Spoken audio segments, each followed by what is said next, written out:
Bonjour et bienvenue à votre émission. Qu'est-ce qui explique la dépréciation du franc congolais? Le franc congolais répond-il aux fonctions et propriétés d'une monnaie? La Banque centrale a-t-elle une politique monétaire? Nous allons parler dans ces sujets, dans votre émission, de causes de dépréciation du franc congolais avec notre invité. Bonjour, monsieur le professeur Guy Robert Silo. Oui, bonjour, monsieur Kambala. Nous allons parler des causes de la dépréciation du franc congolais, comprendre les différentes théories monétaires qui expliquent la monnaie. D'entrée de jeu, qu'est-ce qu'on entend par une monnaie? Mais avant de revenir un peu sur la question que vous venez de poser, monsieur Kambala, moi je souhaiterais dans un premier temps, si vous me l'autorisez, revenir un peu rapidement sur les enjeux de cette thématique, pour ne pas dire tout simplement de cette problématique. On se rend bien compte que depuis un certain temps, le franc congolais ne cesse de se déprécier. Et donc, par rapport à cette dépréciation, les causes sont à la fois économiques, sont à la fois monétaires et sont aussi sociales. Et dans une certaine mesure, les conséquences deviennent aussi politiques. C'est-à-dire qu'on s'attend à ce que les institutions qui sont en charge des politiques monétaires et des politiques économiques puissent réagir. Mais dans tout cela, il y a quand même le peuple congolais qui subit, si vous voulez, les affres de cette dépréciation. Les conséquences. Des conséquences, lorsqu'on dit les affres, ce sont des conséquences, si vous voulez, de cette dépréciation sur leur vie au quotidien. Lorsqu'on s'aperçoit qu'aujourd'hui, on a à peu près cette parité du dollar, $1 qui équivaut à quasiment 2400 et des poussières de francs congolais, et on se rend bien compte que derrière, il y a des enjeux qui sont majeurs. Et un des enjeux majeurs, c'est l'inflation. On parle de plus en plus de l'inflation. Maintenant, est-ce que le peuple congolais arrive à comprendre ce qui se passe réellement? Comment peut-on expliquer qu'une monnaie puisse se déprécier? Et puisqu'on insiste sur la dépréciation, est-ce toujours une mauvaise chose en soi? Je ne suis pas si certain. Parce que on insiste davantage sur une monnaie forte, mais en ce moment, on se rend bien compte que nous avons une monnaie qui est faible. Mais par rapport à cette faiblesse du franc congolais, que peut faire l'État, pour ne pas parler du gouvernement, et que peuvent faire les agents économiques pour faire de ce talon d'Achille, qu'est cette monnaie faible, pour essayer justement de revaloriser, de redynamiser l'économie? Je pense que les enjeux sont là. C'est-à-dire de manière, on va essayer, bien entendu, monsieur Kambala, nous allons essayer d'être le plus pédagogique possible pour qu'il y ait un meilleur entendement et d'ailleurs derrière cet entendement, qu'on puisse après être relativement tolérant. Parce que aujourd'hui, je pense que les spots sont braqués sur les ministres de l'économie et des finances, voire même du budget, dans une certaine mesure, et voire aussi la Banque centrale, mais je ne pense pas que tout le monde puisse saisir les rouages de l'économie, et particulièrement de la finance. Voilà, je tenais quand même à préciser cela, pour que les enjeux de ce sujet puissent être compris par le commun mortel. Et pour revenir à votre question concernant la monnaie, la monnaie...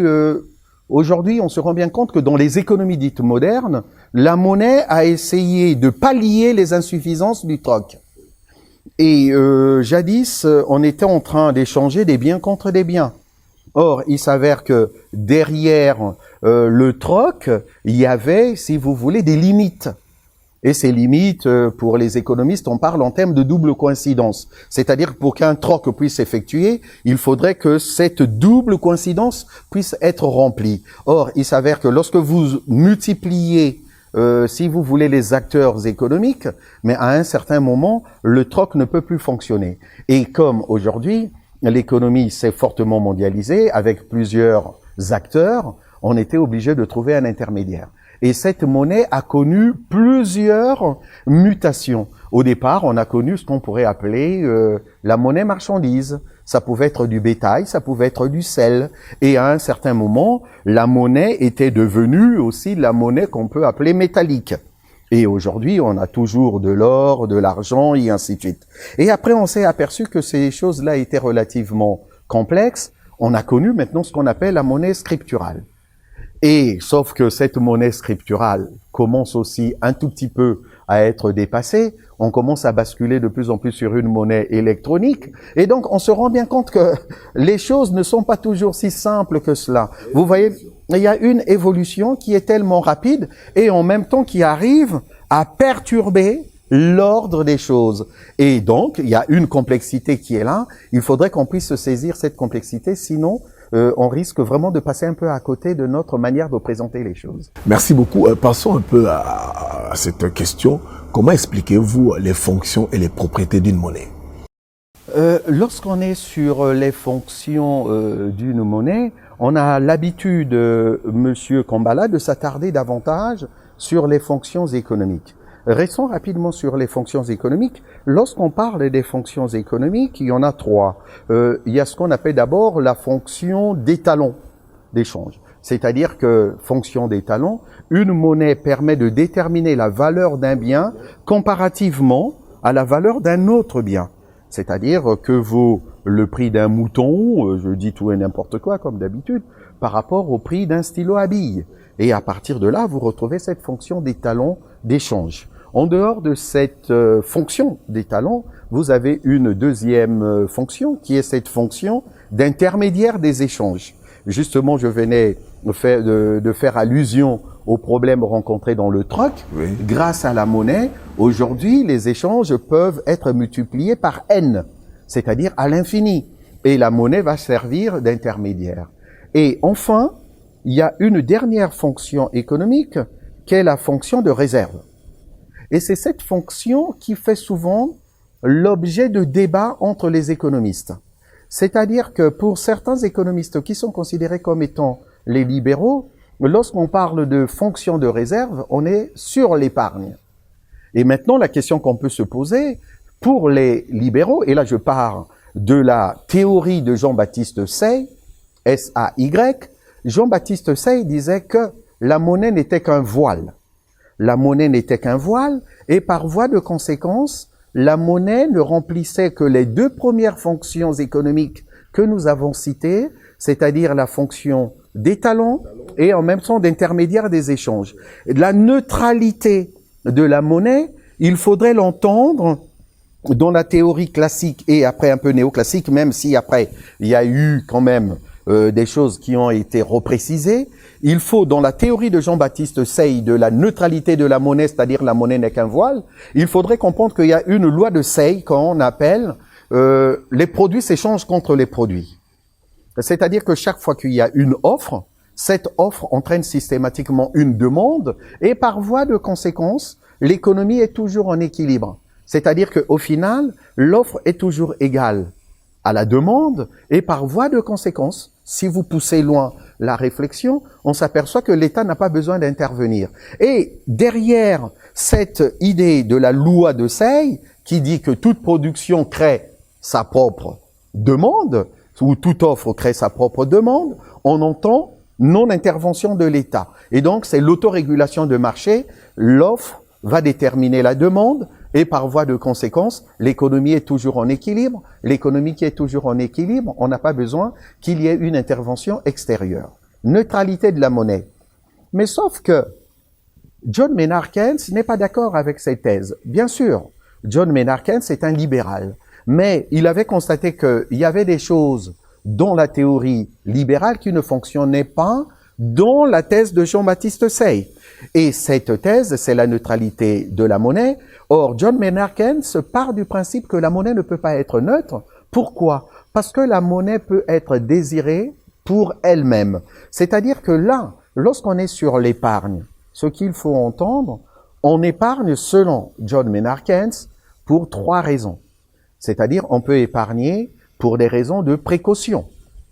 On peut épargner aussi, quand je dis pour des raisons de précaution, on est toujours dans des anticipations. Demain, il peut toujours arriver des risques auxquels je ne suis pas préparé, mais il faudrait bien que je puisse anticiper pour pouvoir y répondre.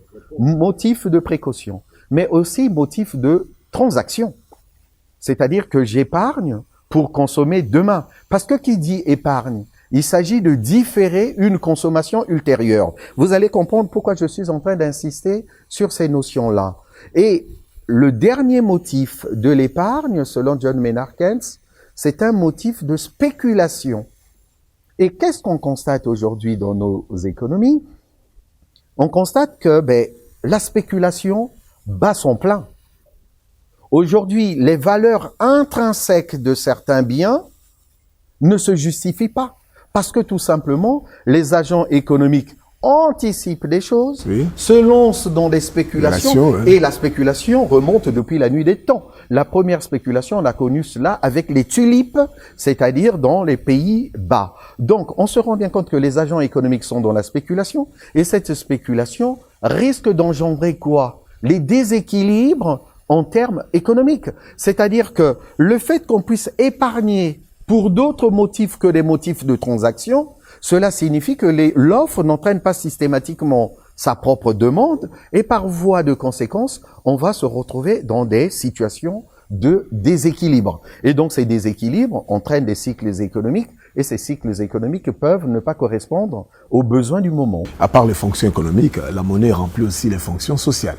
Oui, la monnaie remplit des fonctions sociales dans le sens où on est dans des relations dites marchandes et par voie de conséquence, cette monnaie dans sa fonction purement sociale nous permet justement de tisser des liens sociaux et cela aussi est fondamental.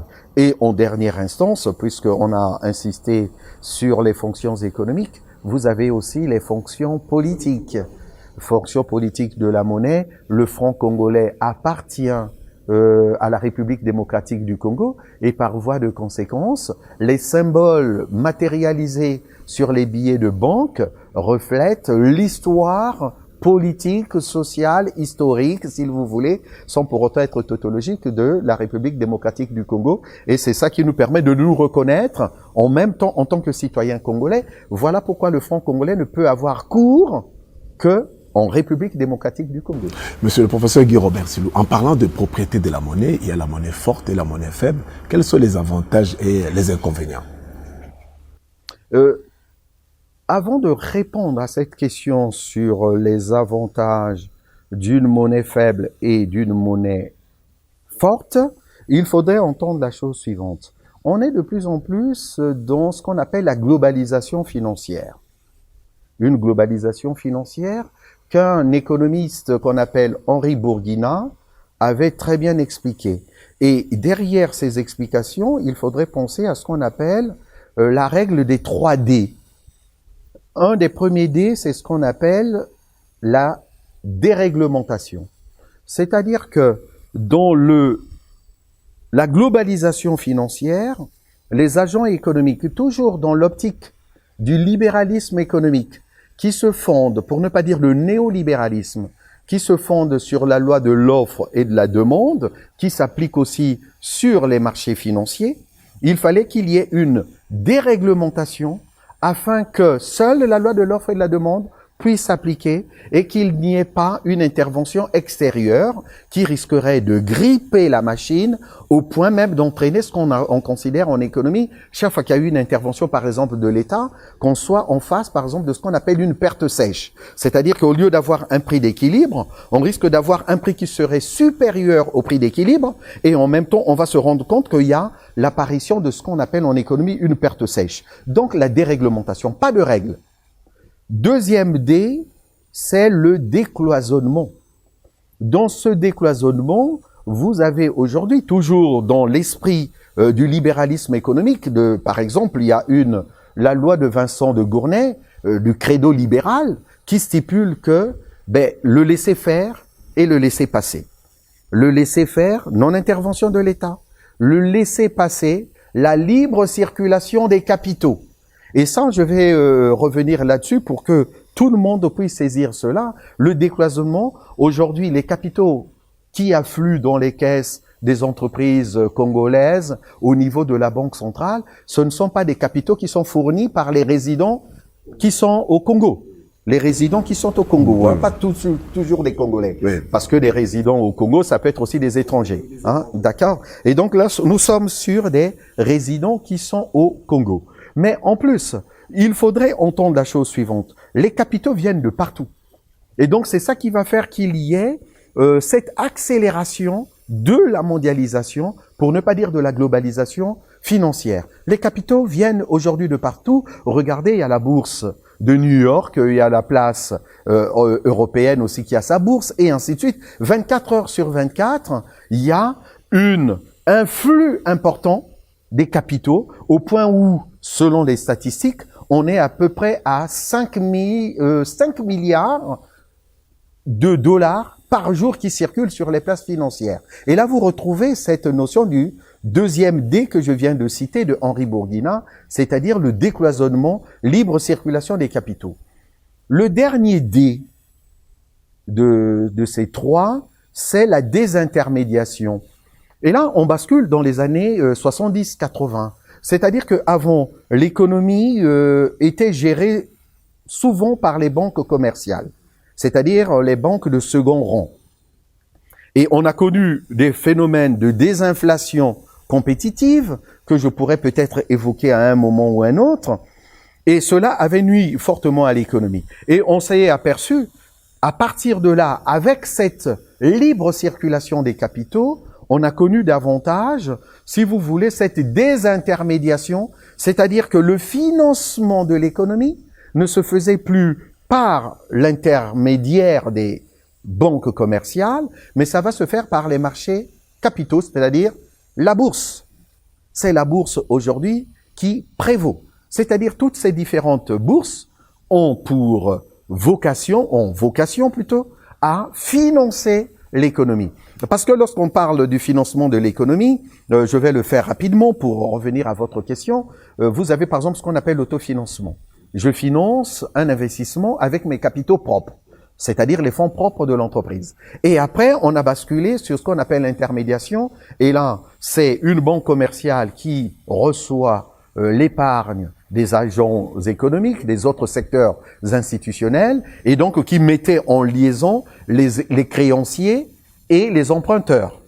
Et cette phase-là continue toujours à exister, mais de manière relativement moindre. Grâce à cette globalisation, on va plus se financer sur les marchés financiers. Et donc là, ce sont des intermédiaires, beaucoup plus ce qu'on appelle parfois même des investisseurs institutionnels qui agissent sur ces marchés. Et donc là, on se rend bien compte qu'aujourd'hui, à cause de cette globalisation financière, on se retrouve face à des monnaies qui sont dites faibles, comme c'est le cas du franc congolais, et des monnaies fortes comme le dollar, puisque aujourd'hui, comme vous le savez, en République démocratique du Congo, nous utilisons simultanément et le franc congolais et le dollar. Ce qui est en torse à la loi.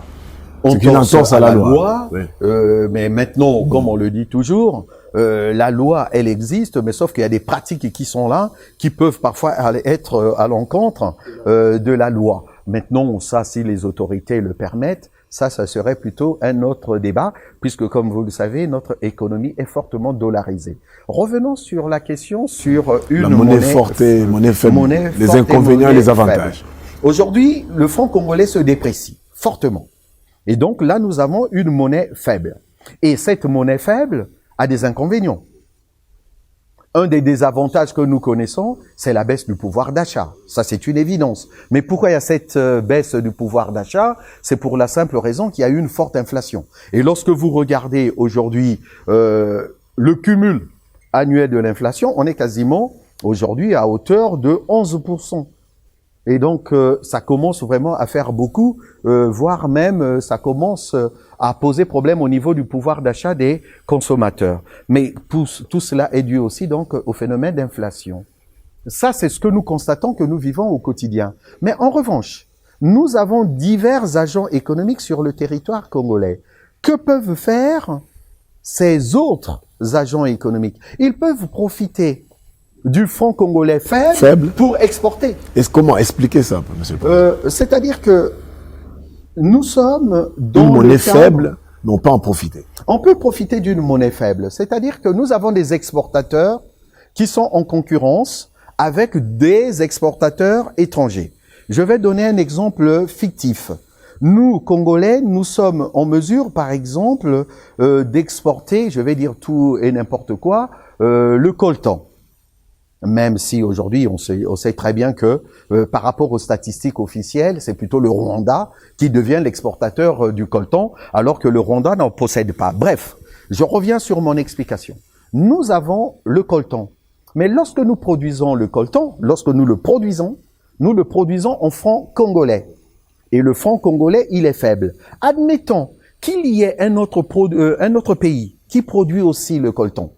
Il va le produire en quoi? En une monnaie, une devise qui serait plus forte, par exemple, que le franc congolais. Et donc, par rapport à notre production congolaise, les coûts de production sont très faibles.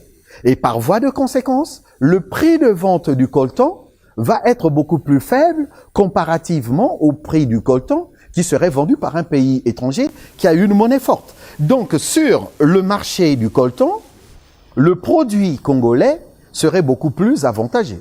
Et par voie de conséquence, nous allons plus exporter et derrière, puisque nous avons une monnaie faible, qu'est-ce qu'on va faire? On va réduire nos importations.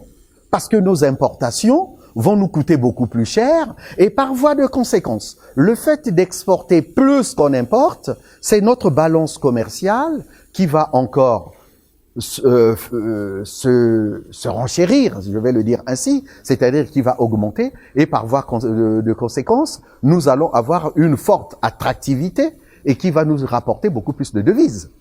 Donc vous voyez bien que si seulement si, et là je reviens sur maintenant des probabilités, si seulement si le Congo pouvait produire ses propres biens à l'exportation, on serait gagnant en ce moment avec une monnaie faible. Mais malheureusement, on le sait très bien, que nous n'importons plus que nous n'exportons. Et par voie de conséquence, c'est là où, disons, les institutions publiques devraient agir davantage pour essayer de comprendre que le fait d'avoir une monnaie faible n'est pas systématiquement désavantageux, bien entendu, pour d'autres acteurs. Parce que en sciences économiques, c'est là où il faudrait que nous puissions être assez précis. Chaque fois que vous prenez une décision, il faudrait vous attendre à ce qu'il y ait toujours des inconvénients. Mais sauf que là, il s'agit de faire des arbitrages. Faire d'une faiblesse du moment votre force. Un avantage. Parce que derrière cet arbitrage, vous avez toujours les avantages et les coûts. C'est-à-dire que vous ne pouvez pas dire que j'entreprends une démarche d'ordre économique, je ne peux que être avantagé sur toute la ligne. Il y aura toujours des, disons, des désavantages, des limites. Et par voie de conséquence, c'est à vous de bénéficier des coûts d'opportunité. Donc, en ce moment, si le gouvernement, l'État congolais peut anticiper, essayons de faire de telle sorte que nous puissions, avec cette monnaie faible qui se déprécie, que nous puissions exporter davantage, mais malheureusement, ce n'est pas avec sur un coup de baguette magique que nous allons renverser la tendance. Et dans ce cas, mais production locale, ce qui signifie, parce que parfois je vois des remarques de quelques téléspectateurs, téléspectatrices, et ils ont raison, ils disent mais après, quelles sont les solutions? Les solutions, c'est d'être dans des politiques dites structurelles sur le long terme, c'est-à-dire qu'on puisse maintenant essayer de mettre en place des politiques industrielles pour que nous puissions produire et apporter des éléments tangibles à notre économie pour toujours aller de l'avant. Maintenant, une monnaie forte. Une monnaie forte permet de lutter contre l'inflation, justement de vous garantir un pouvoir d'achat. Et à contrario, vous voyez bien, même avec une monnaie forte, il y a des inconvénients. Lorsque vous avez une monnaie forte, vos exportations deviennent onéreuses. Et en revanche, qu'est-ce que vous allez faire? Vous allez plus importer. Donc, ce qui risque d'entraîner, au niveau du compte des transactions courantes et particulièrement de la balance commerciale, cela risque de vous poser des problèmes. Donc, je pense que par rapport à cette faiblesse du franc congolais, bien entendu, Monsieur Kombala, nous sommes lucides, vous et moi, je pense, pour le pouvoir d'achat, avec l'inflation, ça pose problème. Mais on peut en faire une force. Maintenant, c'est à nous, à un certain moment, de nous serrer la ceinture pour essayer de se dire, bon, ben écoutez, c'est un moment désagréable à passer, mais ne pas seulement attendre que les choses tombent du ciel, il faut réagir. Il faut travailler. Il faut travailler. Oui, mais merci beaucoup, monsieur le professeur. Parlons maintenant du système international et de ses enjeux par rapport à la monnaie. On parle de triangle d'incompatibilité de Robert Mendel, on parle des accords de Bretton Woods, on parlera aussi du système de taux d'échange, taux fixe et taux flottant. Oui, là vous m'embrayez sur le système monétaire international. C'est-à-dire que si on ne comprend pas le fonctionnement du système monétaire international, et là, au niveau de cette globalisation financière avec les 3D que je viens de citer, on ne comprend rien à ce qui se passe. C'est-à-dire que, sans pour autant faire l'histoire économique, je vais être assez rapide. C'est-à-dire que, remontons aux accords de Bretton Woods, qui datent de quelle année? Des années 44. C'est-à-dire que là, c'est à la sortie de la Seconde Guerre mondiale que, disons, les grandes puissances mondiales vont se réunir justement dans cette ville américaine Bretton Woods pour mettre en place un plan d'action sur les investissements, sur la régulation de l'économie, de la finance et ainsi de suite, et en même temps penser l'avenir du monde sur le plan économique, puisque la Seconde Guerre mondiale a complètement dévasté les économies, il fallait relancer, redynamiser les choses. Et donc ces accords de Bretton Woods ont cette vocation. Pour donner des exemples, pour que vous puissiez vous en souvenir, avec ces accords de Bretton Woods, on va connaître par exemple l'avènement ou l'apparition de ce qu'on appelait jadis la BIRD, c'est-à-dire BIRD, c'est-à-dire la Banque internationale pour la reconstruction et le développement. C'est cette BIRD qui va devenir par la suite la Banque mondiale. En dehors de la Banque mondiale, qu'on appelle aujourd'hui la Banque mondiale, on a connu aussi la présence du Fonds monétaire international, la création du FMI. Tout le monde connaît aujourd'hui le FMI avec les droits de tirage spéciaux que nous recevons, qui viennent, les DTS, qui viennent renflouer, si vous voulez, nos réserves de change, entre autres, puisque tout dernièrement, on avait reçu près de 511 millions du Fonds monétaire international. Et derrière, on a eu aussi à mettre en place, quelques années plus tard, le GATT en 1947, c'est-à-dire l'accord général sur les tarifs douaniers et le commerce. Vous voyez bien, ce GATT-là va se transformer en 1995, ça va devenir l'OMC, c'est-à-dire l'Organisation mondiale du commerce. Mais vous voyez bien, la Banque mondiale, le FMI, l'OMC aujourd'hui ont vocation justement à stimuler l'économie mondiale. Et là, on est dans une concurrence. Mais si je le dis comme ça, je ne suis pas toujours explicite. Et vous allez me permettre maintenant de rentrer un peu en profondeur. Par rapport à ces accords de Bretton Woods, il y avait deux puissances qui se sont affrontées. Les États-Unis d'une part et la Grande-Bretagne d'autre part, mais sauf que la Grande-Bretagne, en sortant de la Seconde Guerre mondiale, disons que la Grande-Bretagne s'était affaiblie. Avant la Première Guerre mondiale, la Grande-Bretagne était la grande puissance économique et financière. Mais sauf que, avec la Seconde Guerre mondiale, les États-Unis deviennent les vrais gagnants. Et tous les stocks d'or étaient justement aux États-Unis.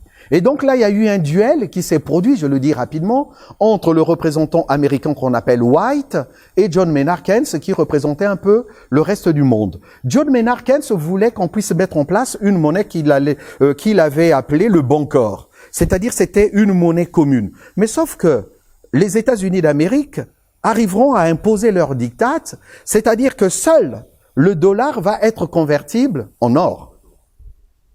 Donc seul le dollar était convertible en or. Et les États-Unis donc vont arriver à imposer un système monétaire international qui se fondait sur le change qu'on appelle un système de change fixe. C'est-à-dire que chaque banque centrale devait intervenir pour faire de telle sorte qu'il y ait cette parité de manière permanente entre les devises étrangères et le dollar. Seul, je précise, seul le dollar était convertible en or. Mais sauf qu'en 1971, vous savez très bien, disons que les finances publiques des États-Unis se retrouvent dans un marasme innommable suite à la guerre, par exemple, du Vietnam, puisque les États-Unis se sont embourbés là-dedans. Donc, les finances publiques commençaient à poser problème. Et pendant ce temps, les réserves états-uniennes en or commençaient aussi a fortement baissé. Et par voie de conséquence, pour des raisons d'alimentation de l'économie mondiale, les États-Unis n'étaient plus en mesure de fournir suffisamment de dollars au reste du monde. Et que vont faire les États-Unis d'Amérique, et particulièrement le président du moment, Monsieur Richard Nixon, va décider de manière unilatérale la non-convertibilité du dollar en or. Donc là, c'est la fin du système de Bretton Woods qui va être confirmé en 1976 par ce qu'on appelle les accords de Jamaïque. C'est-à-dire à partir de là, on va se rendre compte que le monde de la finance va complètement basculer dans un univers qui était complètement nouveau. C'est-à-dire que là, on va arriver maintenant dans un système de change qu'on appelle flottant. Et là, il n'y a que le marché qui va déterminer le prix de chaque monnaie par rapport à une autre monnaie. Et là, jusqu'à aujourd'hui, on est maintenant dans un système monétaire qui se fonde justement sur le change flottant, c'est-à-dire flexible. Et là, les banques centrales, comme vous le savez, il y aura des conséquences. Les banques centrales du monde deviennent quasiment indépendantes du pouvoir politique pour faire de telle sorte que il y ait toujours ces 3D d'Henri Bourguignat qui puissent s'appliquer et rien que s'appliquer. Et comment expliquez-vous aussi le triangle d'incompatibilité de Robert Mundell dans ce système monétaire international? Alors là, vous touchez un point important de la finance et surtout de la manière de mener une politique monétaire dans un pays. C'est-à-dire que lorsqu'on parle du triangle d'incompatibilité de Robert Mundell, vous avez, comme on le dit, un triangle à 3 côtés. Là, c'est la palisse qui parle. Monsieur la palisse, pour ne pas dire c'est une la palissade. Je n'apprends rien de nouveau. Mais un côté, vous aurez par exemple l'autonomie de la politique monétaire. La question qu'on peut se poser aujourd'hui, le Congo a-t-il fait un choix? Mais au départ, restons d'abord sur l'autonomie de la politique monétaire. La question qu'on peut se poser, dans le contexte de la finance internationale, de cette globalisation financière, le Congo, la République démocratique du Congo, cette République démocratique, a-t-elle l'autonomie de sa politique monétaire? En théorie, on dirait oui, puisqu'il y a la Banque centrale congolaise qui est là, qui mène en toute indépendance dans les textes sa politique monétaire. Oui. Ça, c'est le premier côté du triangle. Oui. Le deuxième côté du triangle, c'est la libre circulation des capitaux. Des capitaux. On vient de le dire, oui. En 76, avec les accords de Jamaïque, il y a une mobilité des capitaux. C'est-à-dire que les capitaux circulent sur toutes les places financières librement.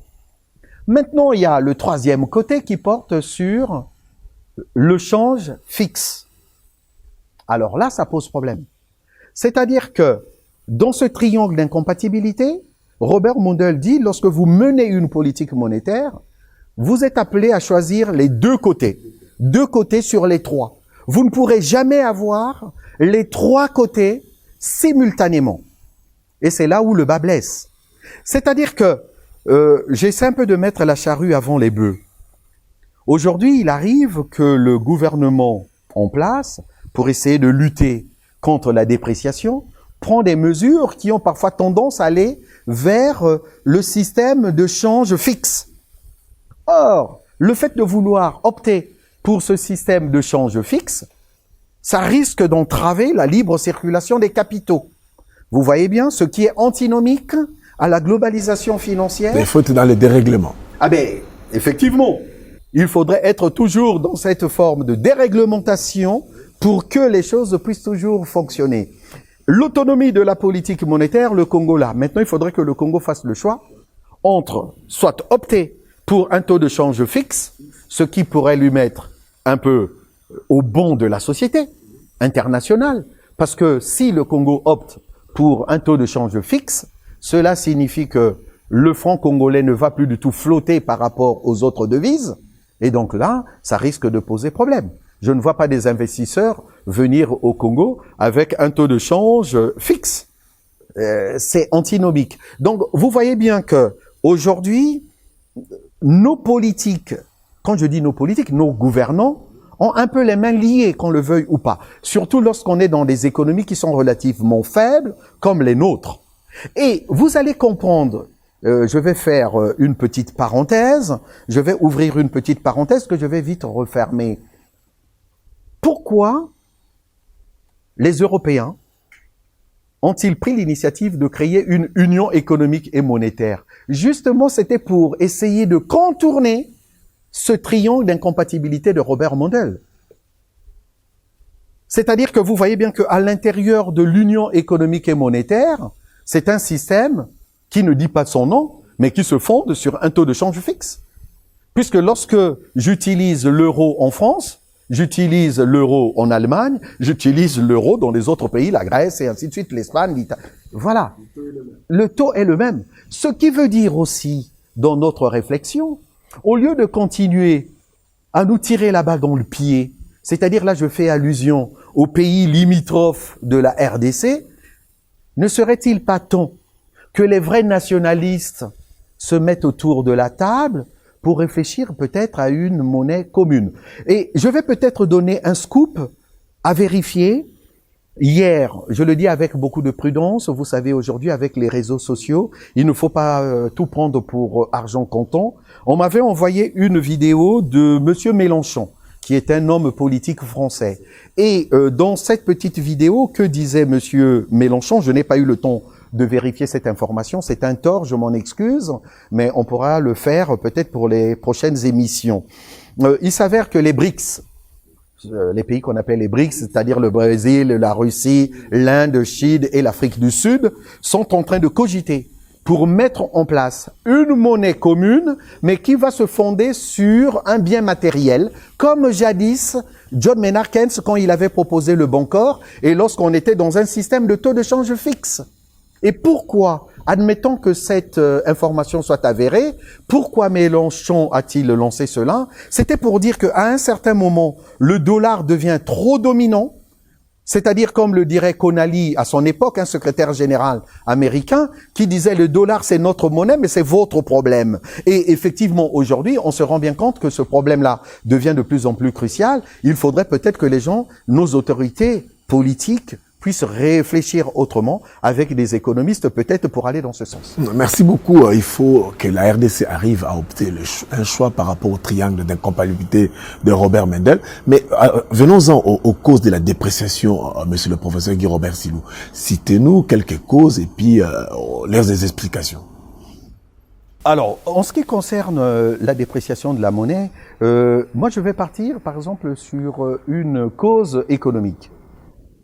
Une cause économique, je pense qu'on avait déjà commencé à l'évoquer. On le sait très bien que nous, en République démocratique du Congo, nous avons une économie qui est complètement extravertie.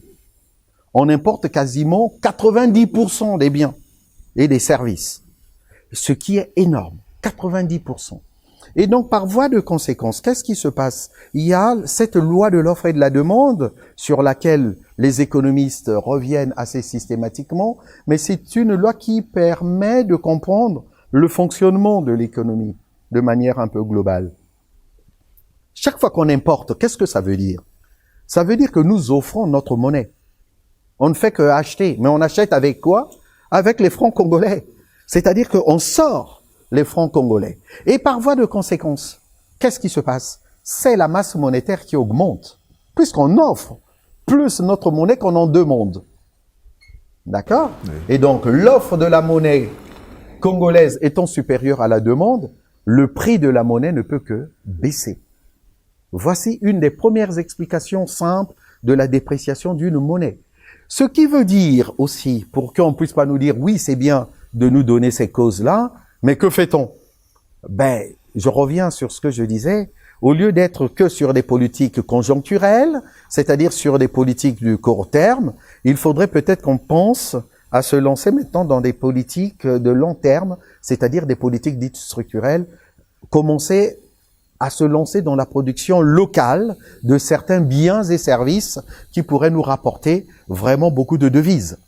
Et donc là, exportation faible, importation beaucoup plus forte, balance commerciale faible. Parce que aujourd'hui, vous allez me rétorquer, parce que j'attendais que vous puissiez le dire, mais nous avons une balance commerciale excédentaire. Oui, mais ne nous trompons pas non plus de combat. on a une balance commerciale excédentaire grâce aux produits miniers. Oui. Mais il faut diversifier l'économie. Il faudrait qu'on arrive à diversifier notre économie. Oui. Et donc ça, ce n'est pas non plus l'assurance garantie. Je permets d'être tautologique pour dire que non, ce n'est pas comme cela qu'on va s'en sortir. Et donc voilà, 90% d'importation des biens de première nécessité, cela ne peut que nous jouer des mauvais tours. Là, nous sommes sur une cause économique. Mais il y a des causes monétaires et financières aussi.